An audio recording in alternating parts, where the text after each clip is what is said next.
Onu mikrofon yapacaksın.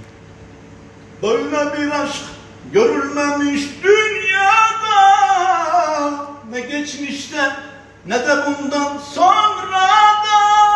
Arasalar bulamazlar rüyada, göremezler seni yazdım kalbime. Allah Allah. Çok mu komik lan? Söyleyemedim onu.